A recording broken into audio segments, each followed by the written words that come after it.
Hello and welcome to Book versus Movie. This is a podcast where we read books that have been adapted into movies and then we try to decide which we like better, the book or the movie. I am Margot P. of coloniabook.com and this is my good friend and co-host Margot D. of Brooklyn Fit Chick. Hi, everyone.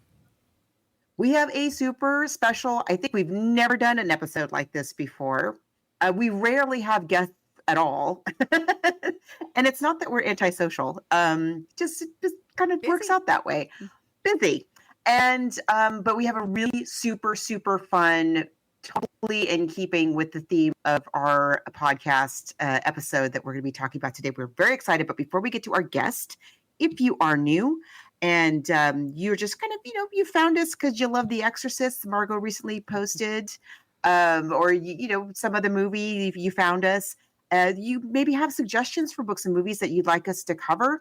We'll consider any movie that's been adapted from any kind of literary source. It doesn't matter if it's a book or a play or a magazine article or a song.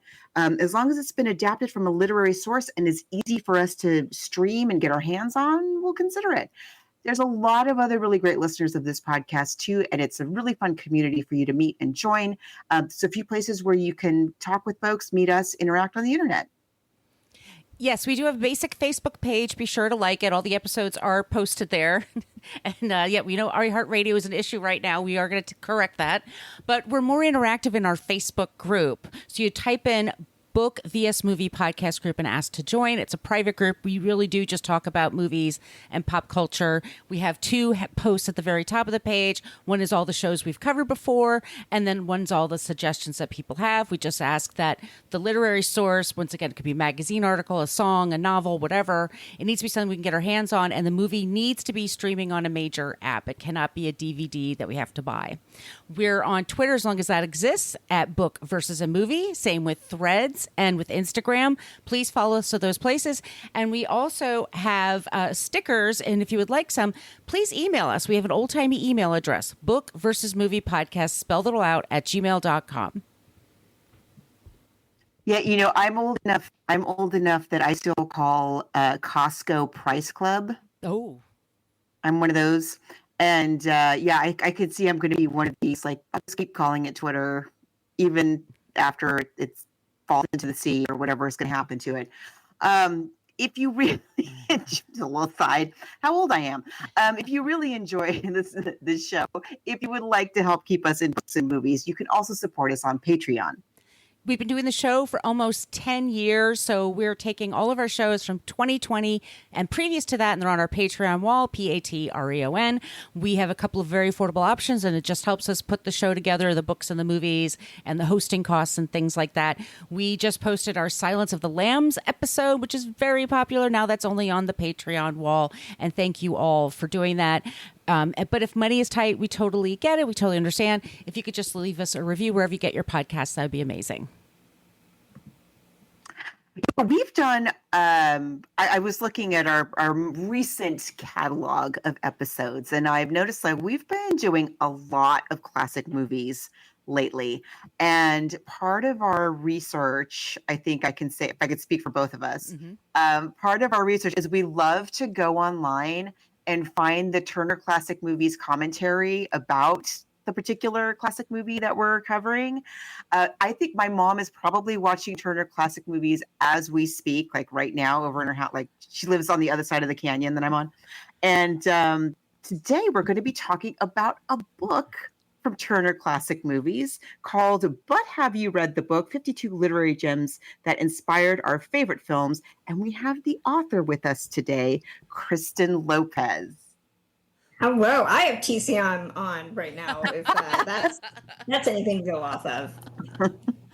Well, how did this all come together? How did you get partnered with them to write this book?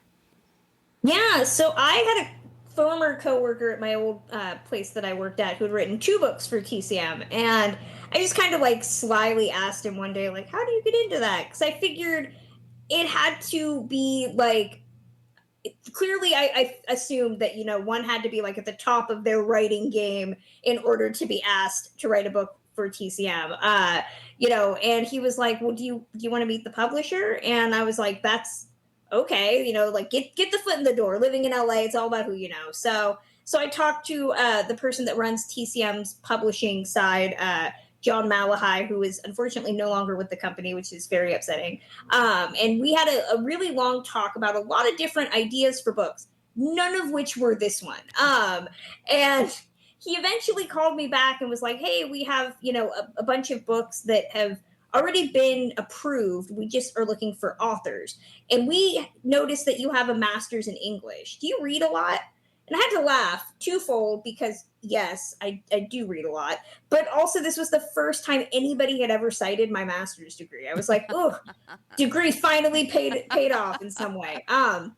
So, he started explaining about wanting to do a book about adaptations. And as soon as I heard that, I was in, because I am a person that I am impatient.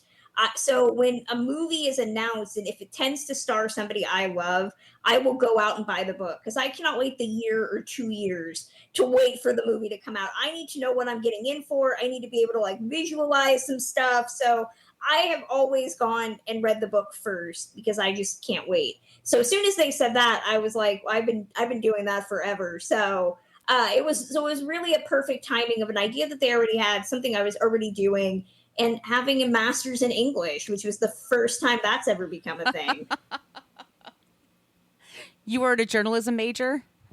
No, I wasn't. Yeah. My mom was very concerned with me having a degree that would keep me employed.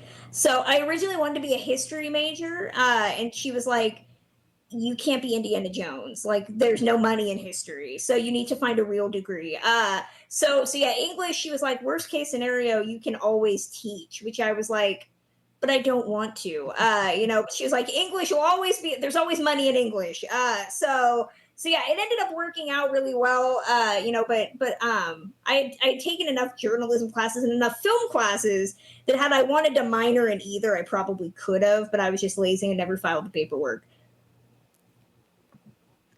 And can you talk a little bit about what your line of work is, outside of this?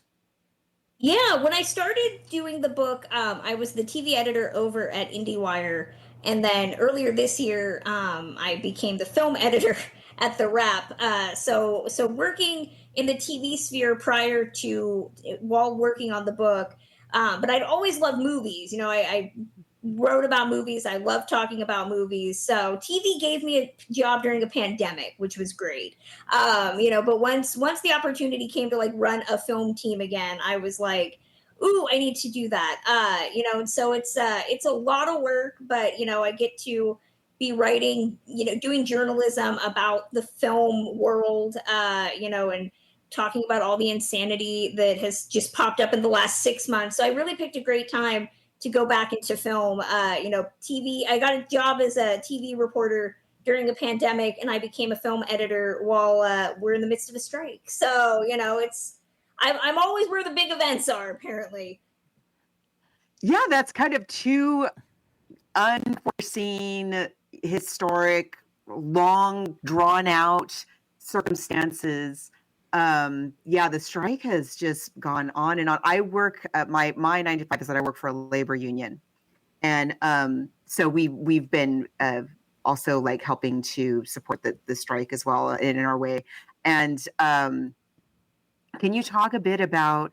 I mean, a lot of the movies, and we'll get into the book in just a second, but a lot of the movies that are in the book, just a little sneak peek, a lot of these movies were made under the studio system. So, in a totally different kind of landscape than what writers and actors and all of the, all of these production folks are trying to create in today. Do you, as someone who has some knowledge of the history of that industry, what kind of insights do you have in terms of how it applies to today, in terms of the way that actors and writers and all the folks that go into making this content, the way that they're taken care of or not by the ones who are pushing this stuff out?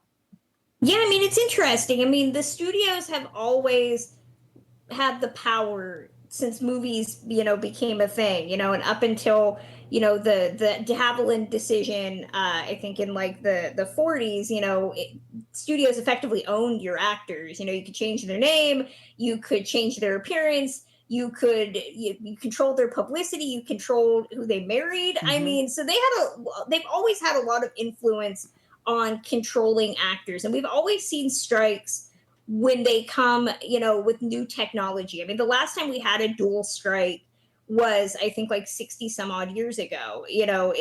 When Ronald Reagan, ironically, was the head of SAG. And the last big strike we had was in the 1960s, when they were trying to argue for residuals as films started appearing on television. So residuals have always been an issue that they've always had to deal with. And we're seeing these two dual advents of new technology. One that's been relatively established for the last decade, one that is starting to increasingly ramp up. So the streamers, and then you have AI, which are really the two big things right now. And, streamers, it's fascinating when you really start looking at what the strike is, what the WGA and SAG-AFTRA are looking for with streamers. They want viewership data. They want to know who's actually watching their stuff, and they want residuals on it. And when you look at like all of the litany of actors who have talked about how, they've made all of these shows that are supposedly number one on Netflix, and they don't make any money, and exactly. Yeah. And what's fascinating is that, we don't know what a residual structure would look like for a streamer. This is completely uncharted territory. So what would that even look like? How would you determine that? Which is part of why the viewership data needs to be included, so that you can figure out how many people are watching your movies. And then you have AI, which, has always been something that stars have been leery about. Paul Newman most famously put in his will that you could not use his image for any type of what we now would know as AI related technology, which at the time he died, people were like, really? Wow. Who's going to do that? And I think Fred Astaire also included, like, you couldn't utilize his image in any type of like new technologies. So stars clearly knew that eventually that would be a thing, but now it's becoming a reality with a lot of AI generated content where it's like, and even before that, holograms, Michael Jackson had a hologram, Whitney Houston had a hologram. So I think a lot of stars back in the day were thinking maybe hologram technology was as far as it would go.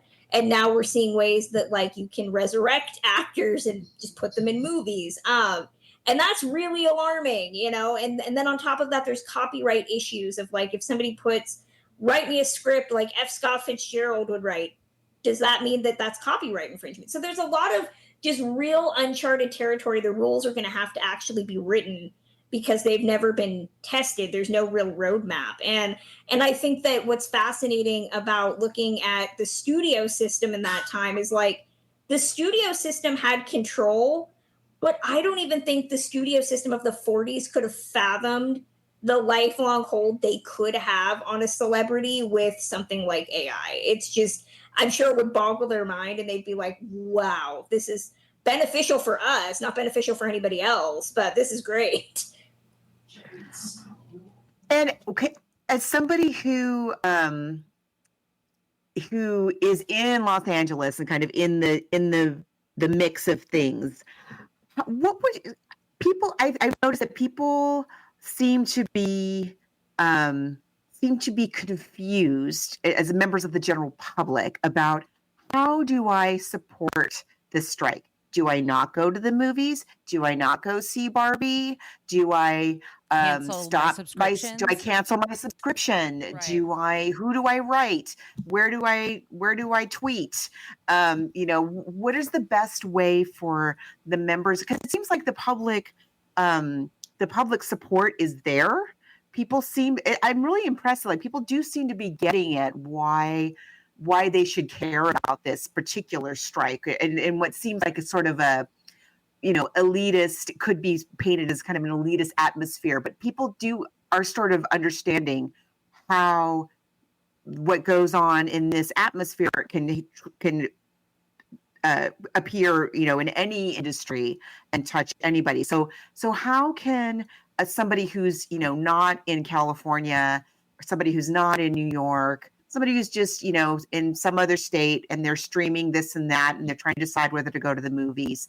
What's a way that what's the right way and wrong way to support the strike?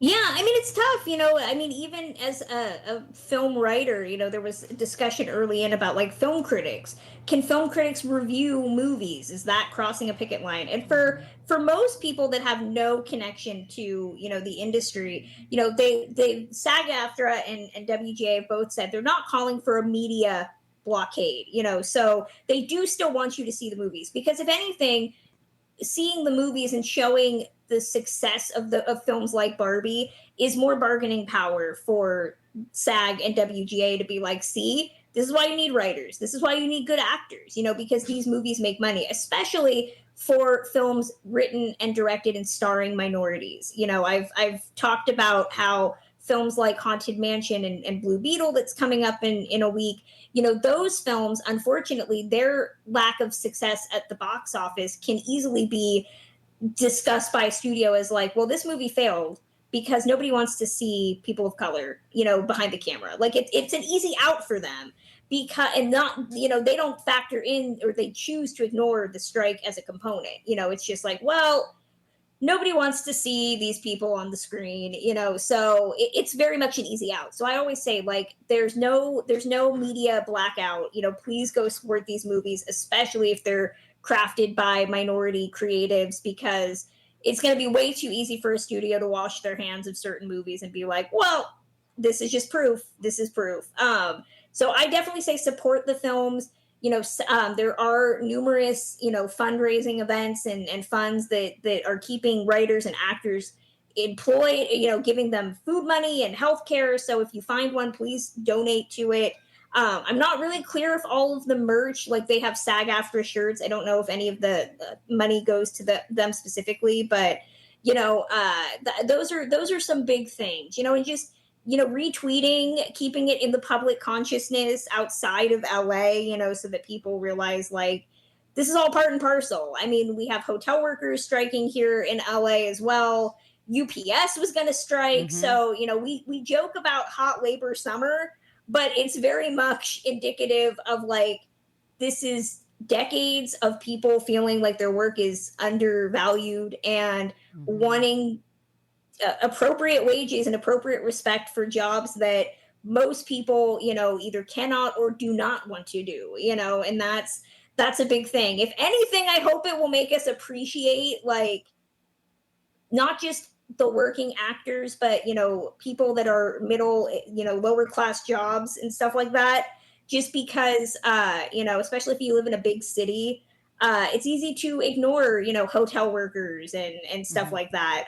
And they are quite literally what makes the world go round in many instances. LA just did a one-day strike of all of their city workers, trash collectors, and lifeguards. And I'm like, that can literally shut down a city, so we really need more appreciation and respect on those jobs, because they are quite literally what makes a city function. Bravo, by the way. You said that so well. I try. It's been having to report on strike stuff, like, a lot over the last couple of months. You learn how to, like, remind people again, why is this important? Why is this? And I think that's the thing, a lot of actors that are way cooler than I am have been saying, you're not seeing big A-list names on these picket lines because at the end of the day, they're making enough money in all of their other ventures that they will be fine. The strike, if anything, is not for your Tom Cruises, your Margot Robbies, your big names. It's for your working actors who maybe are familiar faces on shows that you love. They would just like to be able to afford healthcare, or able to, like, go on a nice vacation every couple of years. It's so it does affect, I hear a lot of people, like, wrongly say, like, so-and-so doesn't need more money, do they? I'm like, actually, they are a very small minority of SAG-AFTRA. They are the 1%. We're talking about the 99% that would just like to be able to make their car payment. You have to make $26,000 a year in order to apply for the health insurance, and most people don't make that much.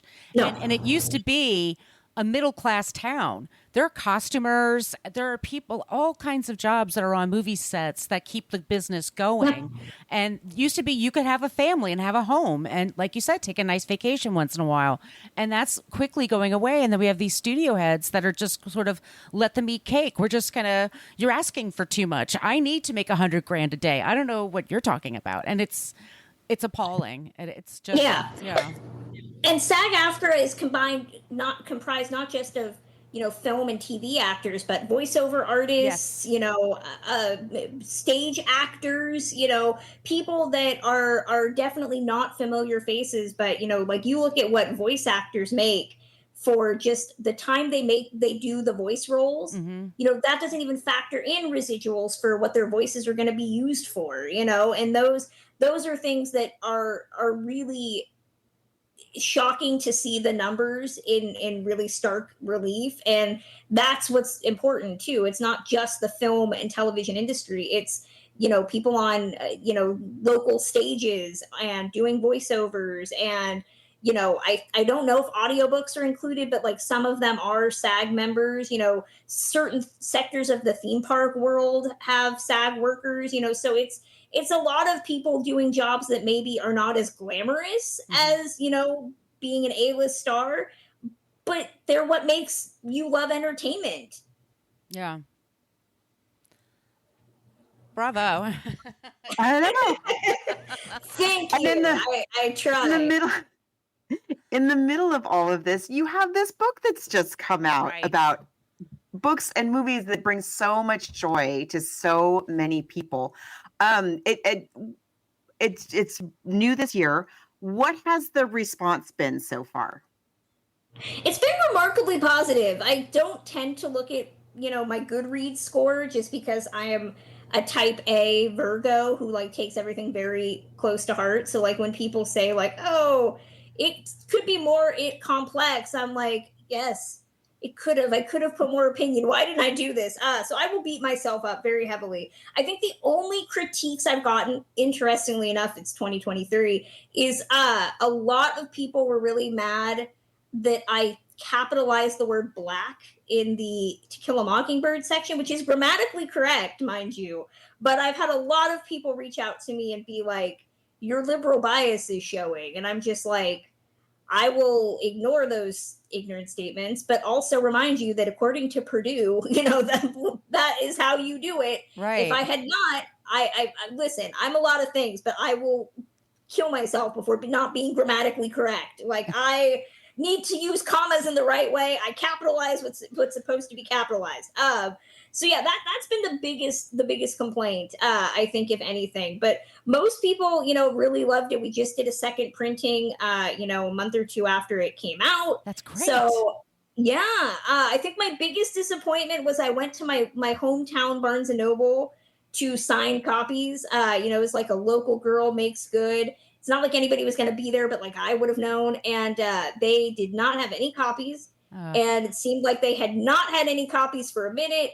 And they were like, do you want to order one? I'm like, I have plenty at home. I wanted to maybe have a couple signed here. The girl felt very bad after she realized that I was the one that wrote it. So yeah. Sacramento, Barnes and Noble, get on this. Sacktown. Yes. Are you from Sacramento? I lived there. I lived there up until about 5 years ago when I finally decided to move. So yes, Lady Bird spoke to me and only me. You're like, I must go. Yes. I went to San Jose State, so I have some Northern Cal in me. And Exactly, I'm there a lot. I'm in Sacramento. So I want to ask you because on your cover, and we have to talk about Jaws.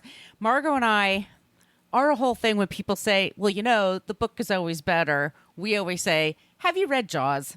Because we are, but I want to ask your opinion about Jaws also. That did you know it's on Broadway right now? I'm going to try to get tickets.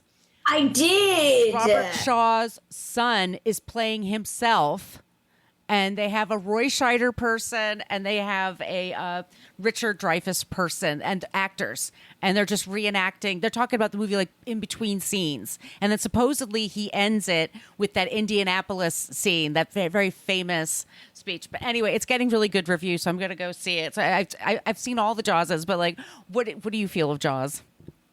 Jaws was one of the things when people would read that I included it, they were like, "Why did you include that? We all know the book is trash." So people got very upset. They're like, I thought you were including books that were good. Why are you including book? You know, this Jaws was one of the first ones that I thought of including because I knew it was based on a book, but I had never read it. I didn't Right. know anybody who had read it, you know, and yet it was a bestseller when it came out, you know, so Yeah. clearly people thought it was great at the time. And so I went in cold, you know, it was just one of many books where I was like, God, I hope it's at least something that I can include. Because my thing when I started writing was I wanted to include books that I liked because the title is But Have You Read the Book? So I knew there were a couple of movies. As much as I loved them, I couldn't include them in good conscience because I hated the book.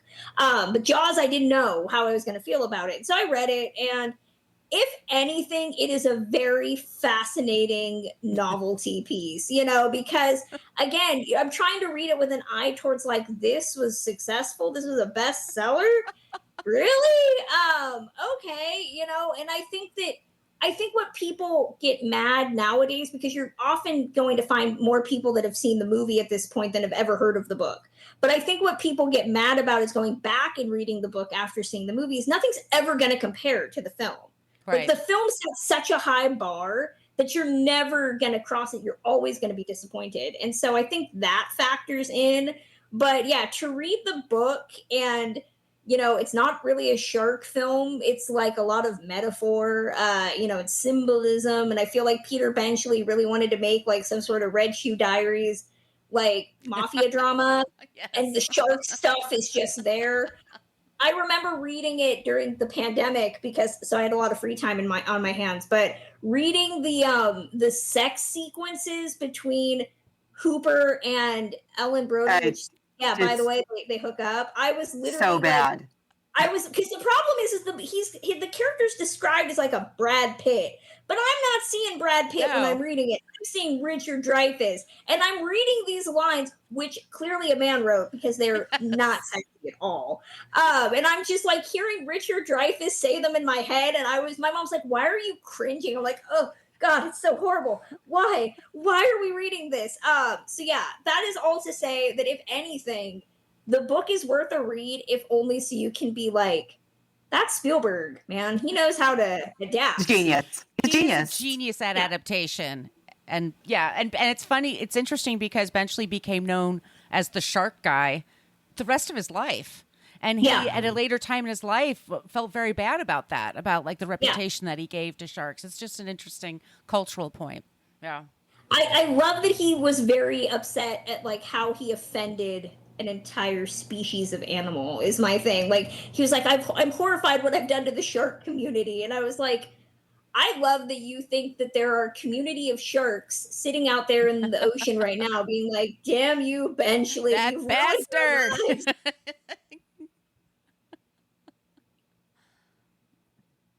Oh, sorry, I'm fumbling with my with the mute. So I went through the table of contents and I highlighted all of the movies that all of the books and movies that we've covered. So of them, I forget, I'm so bad at math, but we've done 34 of these films that you have in the book, and we have not done 18. And most of the ones that we have not done is because the book is so long.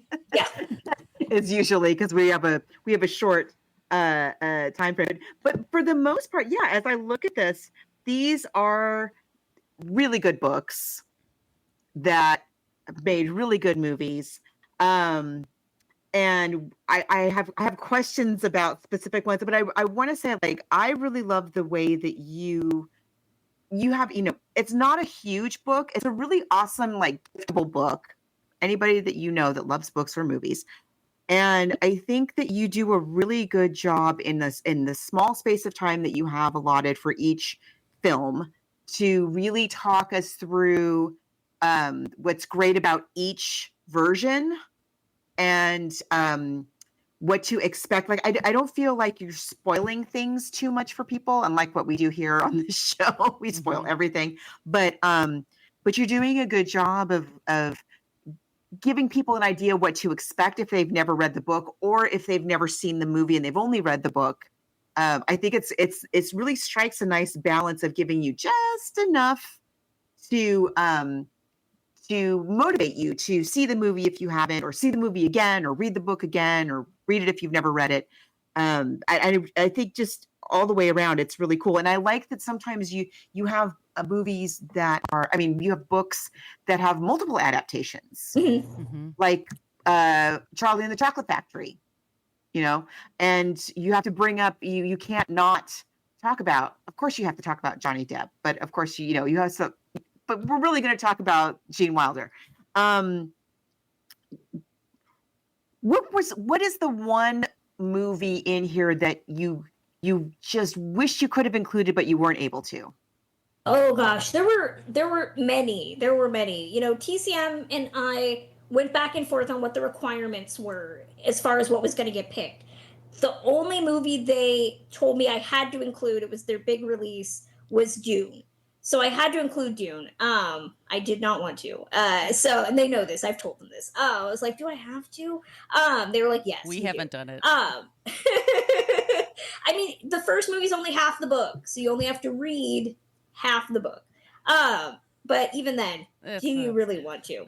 Yeah.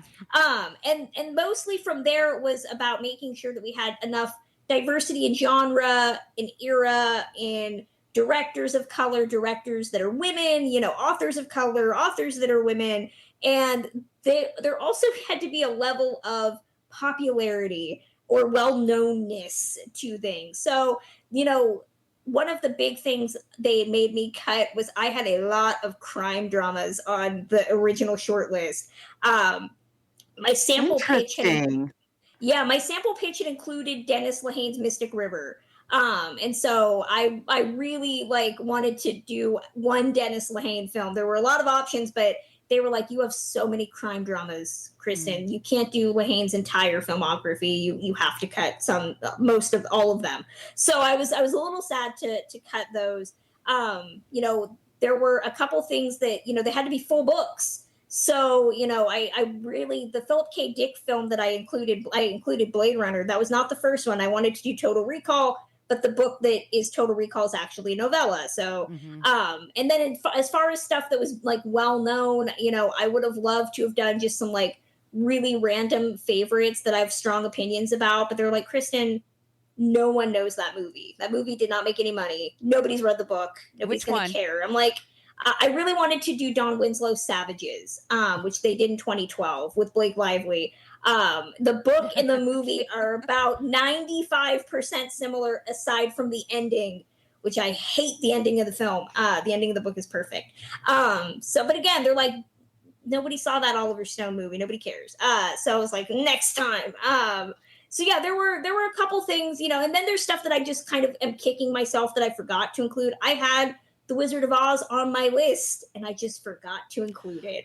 So it was originally supposed to be 53, and then somewhere along the way, I just screwed over L. Frank Baum. So I apologize for that. You know, and then there were other things that I wanted to include, but I hate the book.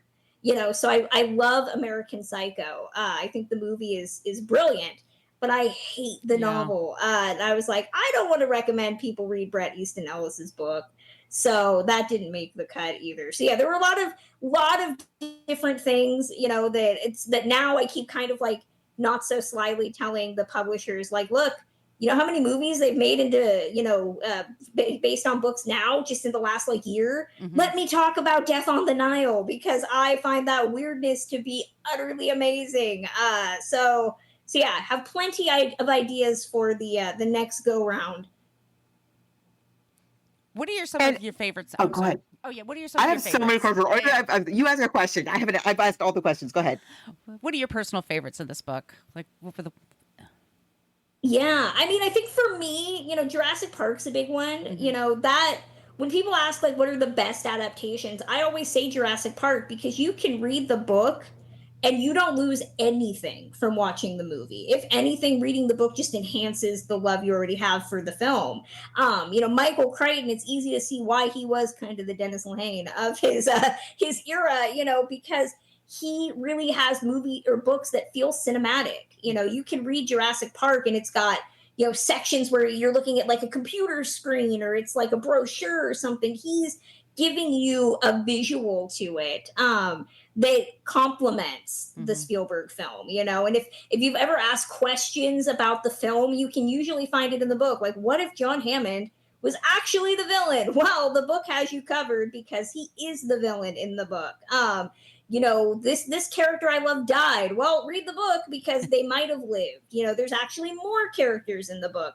It's almost like a mystery film for like the first, you know, five or six chapters, you know, as characters are trying to figure out like what's been attacking people. I think it's fantastic. I've read it more than once. I don't often reread books just because there's always new books, but I will reread Jurassic Park every now and then because I think it's great. And Wuthering Heights. Wuthering Heights is the book that made me love books, which my mom and I argue heavily. She finds Emily Bronte to be incredibly boring. And I don't. I think that it's a great like gothic romance. It pretty much sets you up for a lifetime of disappointment, like with men, because you're going to be like, Heathcliff can be reformed, and the older you get, you're like, actually, no, he might be trash. And the films, I think, are all very fascinating in how like they tend to only comprise the first half of the book because the second half is very confusing with characters that have similar names, that have like weird combinations of names. You don't know who's related to who, but you think maybe they're all a little too close to be dating each other. You know, I think only the 94 version of the film has attempted to do both halves of the book, and they had like Juliette Binoche playing dual roles, which is very weird. Jane Eyre is also another one that I love, you know, if only because every generation has a Rochester, and again, it teaches you just thoughts about like, maybe I have problems with men because I read these books. So yeah, those are some of the favorites. If we're talking new discoveries, you know, I had never read The Shining, the book. I'd seen the movie a million times, but I had never read the book. And the book, I understand now why King did not like the film. I think some of his criticisms are valid, some of them are not. But to read the book, you know, and read what is effectively a pretty sad story of like domestic abuse and alcoholism. I'm like, this is a great book. I love the movie, but you know, so there are two halves of the coin. You know, I think that where Jurassic Park works as a good complement to the film, The Shining works really well if you just like, you can, both are so different that you can really enjoy them both separately. The book, for those of you who haven't seen it, the movies are listed in chronological order, which I think is super helpful. Your first one is Frankenstein, which we covered. We covered the absolutely abysmal Kenneth Branagh. The Kenneth Branagh one. The Kenneth Branagh one is not good, but it is exceedingly horny. It's and watchable. It's very watchable. It is very entertaining just to watch like jacked Branagh. He was very proud of the fact that he had that six pack. He's very Robert shiny. planted it. That's what I said. Yeah. Slathered in KY jelly and leather pants, like grappling with De Niro, you know, and like Helena Bonham Carter's heaving bosoms. And then you find out that they left their respective people to date each other, and then you're like, screw you both. And then you go watch Sense and Sensibility, which was the Emma Thompson movie that she made, and you're like, you feel vindicated. So it's fun in its own weird way. It is. It's not entertaining. Right. It's like Bram Stoker's Dracula. Oh yeah. Exactly. Yeah. Yes. But then the last film on the list, which I thought was kind of interesting. The last film is Passing, which we loved, both the book and the movie. But I thought was interesting because Passing actually takes place around the same time that Frankenstein comes out. So we're kind of going full circle, kind of back into the late 20s, early 30s in America. And why did you choose Passing? I mean, I know it's great, but why did you select Passing as like the final one? Yeah, I mean that mostly it was because I just went in chronological order, so that is completely just happy circumstance. I wish I was that smart. I might end up claiming that was totally intentional. But I knew that I wanted to include, you know, Black female author. And I kind of cheated a little bit because passing, technically they call it a book, but it's only like 40 pages. So it's more of a novella. Mm-hmm. But I was like, listen, we need more minority women involved in this book, so I included it. And I think that if anything, what makes it work so well is that the book is really this kind of like hard to crack, ambiguous story that had a lot of reality based elements added to it. One of the characters mentions a real life court case involving a husband and wife that dealt with miscegenation. And I think what Rebecca Hall, the director of the film, did so well is she had her own background. Her father or her grandfather was an African American man, and many people didn't know that about her because she looks white. So I thought for me, it just was a really great way to honor both a Black female writer as well as a white female director, and kind of showcase that, in 2021, I think what our issues with race in this country just feel so different now, 2 years having passed. But in 2021, I was like, I need to include this. I'm like, because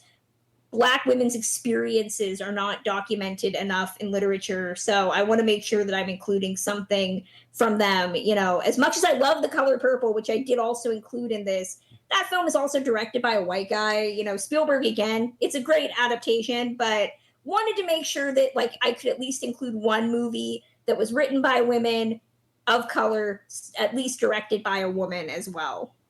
Right. And it's really a great combination. The book and the movie are great. Yeah, it's one of my favorites. I wrote about her in my book, filmed in Brooklyn. They filmed it like near my apartment, and it's spectacular. Can we also talk about TCM just for a quick second? Because TCM... Of course! Now, what is going on with TCM? Because unfortunately, there were a lot of layoffs. It's still there. I mean, and also we will get to the Ben Mankiewicz of it all, because we're going to talk about what we talked about off the air. We're going to talk about it on the air because... we're just gonna. But how is TCM? I mean, how are they doing? Yeah, so I mean, I had to. It was a very tough couple of days having to report on what was going on with the network. They had a bunch of layoffs of very high-ranking people. There were claims from employees that they had a staff that went from 90 to 20 people. A lot of stuff was in doubt. Is there going to be a festival? Is there going to be a cruise?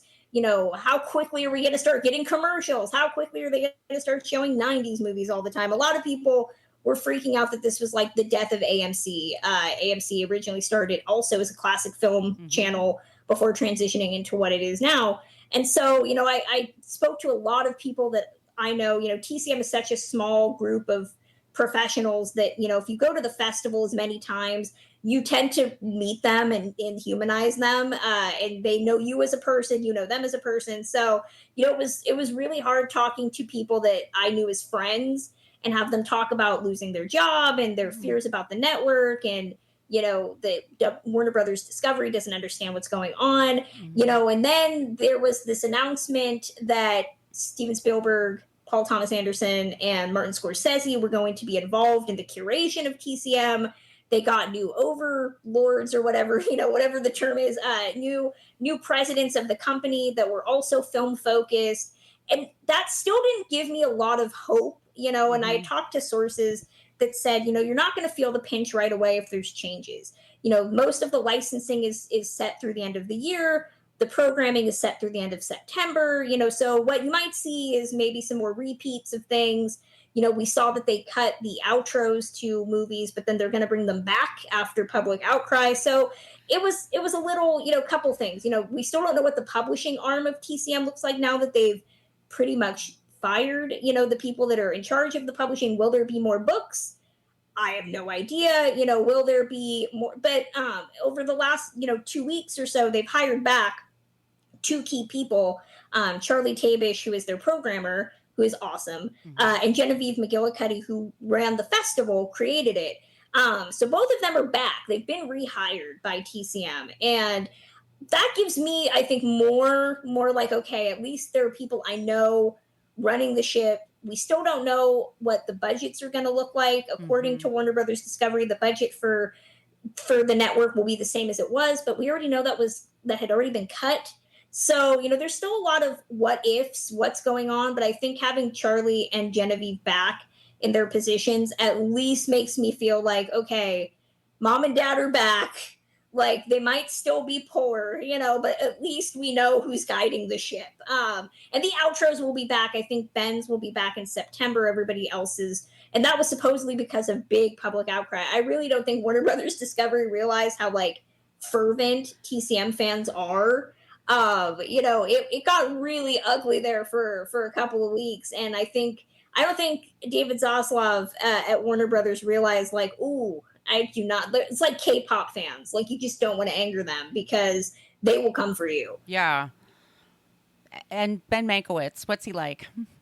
My big crush. Ben is awesome. Ben is awesome. I nerd out in front of him all the time. When I told him that I was writing this book, he was like, "That's cool." And he's like, "What are you including?" And I was like, "The Thin Man." He's like, "They did a lot of drugs in the Thin Man book." I was like, "Yes, they did. Let's talk about drugs in the Thin Man."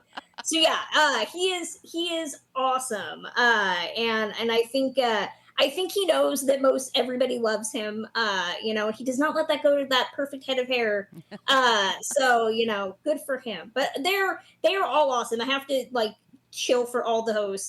Eddie Muller's great. Dave is awesome. Alicia and Jacqueline are like ridiculously beautiful in person. They're already beautiful on screen, but like to see them in the flesh, you're just like, oh, what am I doing with my life? They are great. And I think what's always fascinating, Ben says a lot, like no other network has people where like audiences are genuinely excited. Like CNN hosts show up somewhere and you don't see like a litany of people show up for them and freak out over them. Like TCM is the only network where your hosts get like rock star level appreciation. And that's great. And I'm all for Ben Mank being our next Robert Osborne. I miss Robert Osborne. I was gonna say I miss him so Same. much. Yeah. It felt like just like a kindly uncle was like introducing me to movies and why they're important. And we were talking about The Swimmer a few weeks ago, which is based on John Cheever's story. And Margot was saying like Gilbert Gottfried was on there. And I was like, Gilbert Gottfried was a huge movie freak. There are a lot of movie fans out there. And I don't think they realize like how passionate we are. Yeah, well, I think that's what I love too, and it's something that I do with my own podcast, which is classic film based as well, is that like there are so many celebrities that love TCM and love old film and like want to talk about that. They're sick of talking about like their stuff, in modern movies. And I think like if you watch TCM during this Oscar campaign, they were invited to the Oscar luncheon, which I was very jealous about. They got to talk to like Austin Butler about James Dean movies, and Elvis films. They talked to Colin Farrell about his love for Elizabeth Taylor films. And I was like, I would love to sit and just have like Austin Butler. You want to talk about King Creole? Like I will sit and talk to you about that however long you would like. Like there are, I think Blake Lively and Ryan Reynolds have said like they only have TCM on in their house like all the time. Drew Barrymore talks all the time about, her watching her family members on TCM and like showing them to her kid. Like I don't think that you can be a film lover and not love TCM in some way. You don't know why certain movies work unless you know where we've been historically. And it's amazing. And I will say, having been to the Warner Brothers archives where all of their stuff is, that is also equally overwhelming. What's that like? It is nuts. It is like you walk in, it's like when Charlie and the like kids in Willy Wonka go to see like The Room for the first time. It is that. They have all sorts of cars, just boxes. It looks like where the Ark of the Covenant is hanging out in Raiders. It is just nuts. And I got to go and ask, it kind of came after this TCM stuff, so they were like, I'm like, well, I'm hearing some stuff about the archives, and they're like, come to the archives. We'll show you whatever you want. And I was like, okay, whatever. So I showed up, and they're like, what do you want to see? I'm like, wait, you're going to let me like just open stuff, right? And they're like, yeah, we'll show you whatever you want. And so I was like, what's in that box over there? They're like, it says Betty Davis shoes. And I was like, what? And they opened it up. I was holding Betty Davis's shoes from Now Voyager. They took down costumes and opened up Mildred Pierce's, costumes from the 40s. And they're in fantastic shape. Stop. Bag in a This warehouse. is not a real place. You need to be wearing a body cam all the I time. literally was like, I'm like, you do understand, if there is a fire in this neighborhood, I will show up with a truck to just start grabbing things and save it. I now stay up at night worrying about this location. Like, it's okay, right? I mean, I love John Garfield. He's one of my favorite old Hollywood stars, and they're like, well, we have John Garfield costume right here. Do you want to see it? I was like, yeah, I do. So they took it out and they showed me the inside of the pocket, which had like Garfield, and they're like, you can lovingly touch it with gloves. And I was like, I will do that. It was amazing. And I know they send out a lot of stuff to like museums and exhibits and stuff, but I was just like, I'm all, dude, you should charge. I mean, I'm not saying you should charge more money for people, but you should just like charge some good money, because classic film fans would come here and just sob. It would be great. So now I'm kind of like using that as leverage with the other studios to be like, what do your archives look like? What do you got? Because I'd like to know what has been lovingly preserved and what has ended up, like on an auction. Because I look at auctions all the time, and it always makes me sad to see what like somebody is selling. Mm-hmm. But yeah, it gave me a little hope that like Warner Brothers has their stuff figured out. At least they have kept some like amazing pieces of history. It's just like they have a whole wall just of costumes, like 3 levels of garment bags with costumes with little tags that you'll see. Like it's on my Instagram if anybody wants to look at it, where it's just we're like, gonna give all of your like details. Absolutely. Yeah. And I was like looking at like Errol Flynn in 1940. I'm like, you guys keep all this here in one spot? And they're like, well, some stuff we have, I guess there's like a salt mine somewhere in like Kansas or whatnot. I was like, it's a literal salt mine? They're like, yeah, it's where like, I guess, works of art. And I was like, okay, I did not know that was a thing, but now I want to know what's there, because what's here is pretty impressive. That's amazing. I know. You need to have like a RoboCop movie camera in your head, like showing us everything as you do things. I know. They were very much like, you can't take pictures, you know, which I was very bummed. So most of the pictures I have are when TCM did a specialty tour of the archives during the festival. So yeah, I was very bummed that I was like, but I'm holding Betty Davis shoes, and they're like, yeah, you can't. I'm just gonna have to savor the memory because we can't have you taking a picture of it. And I was like, fine.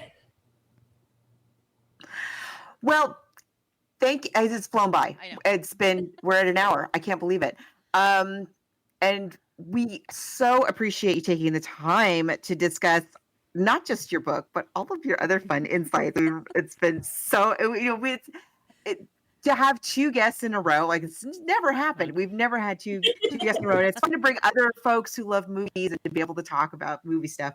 And because it's fun to talk about movies. And that's kind of the thing about this book that I think is so cool, that, I could give this book to a friend and they can just quickly do a little look-see about, I don't know, to have and have not. And then we can talk about it. And I think that's one of the really cool things about your book, because it's not just about, as we said before, like, yes, it's great for book lovers, it's great for movie lovers, but it's also a great thing for people to share together and talk about with each other. It's awesome. We really, really love it. Can you tell people about your podcast, where they can find you on social media, all of those things? Yeah, I'm always at thewrap.com. You can find my day-to-day stuff there. I'm on all social media that is pertinent. So Twitter, I'm not calling it X, Blue Sky, Threads, Instagram at Kristen Lopez 88. And yeah, I do a classic film podcast called Ticklish Business. We just recorded our latest episode on All the President's Men. So you can find that wherever you get podcasts. And we also have a very fun Patreon at patreon.com/ticklishbiz, where we will be dropping an episode on the dueling versions of The Women. And we're also starting a very fun little mini series, me and one of my co-hosts, Emily Edwards, looking at literary adaptations where we are not reading the book but we're just looking at all of the different movies, and we're going to kick that off with Anna Karenina in the next month or so. Yeah, we refuse to read the book because Russian literature is too long. There's too many consonants. But we will look at all of the three big movies versions that they've done. So that should be fun. Amazing. That's so cool. What's your handle on social so people can find you? At Kristen Lopez 88. And it's Kristen. Yes, the correct way, as I say it. Well, so yeah, we're Margot's without T's, so yeah, we understand that. But yeah, no, thank you so much. I was telling you guys off air, as one of the first podcasts or first Twitter accounts I ever followed when I got Twitter. I feel like I have come full circle. So, well, we love having you today, and I know that our listeners are gonna really just so love your book, and I hope enjoy this episode. I think they will. Crossed. Yes. And Margot, let's just say what we're covering next for next week. We're back. Yes, I have it right over here. We are doing Mr. Redford's hottest Redford version. ever. Woo! Peak Redford, 3 Days of the Condor by James Grady. I have it right here. I haven't started it yet. I'm going to start it today, as a matter of fact. And I will say most of our episode of All the President's Men is me talking about 3 Days of the Condor. So it's a great movie. I have not read the book, so you have to let me know how the book is. I've not read it either. I just started it. It's pretty great. Yeah. Okay. Oh, good. That's good. So be sure to send us your suggestions at all those places we mentioned at the top of the show. Once again, our email is bookversusmoviepodcast, spelled it out, @gmail.com. And Margot, where can they find you? You can find me online at coloniabook.com, and all of my social media callouts are at She's Nacho Mama. And where can they find you? You can find me at Brooklyn Margot on Twitter. I'm on Instagram, Threads, and my site is at Brooklyn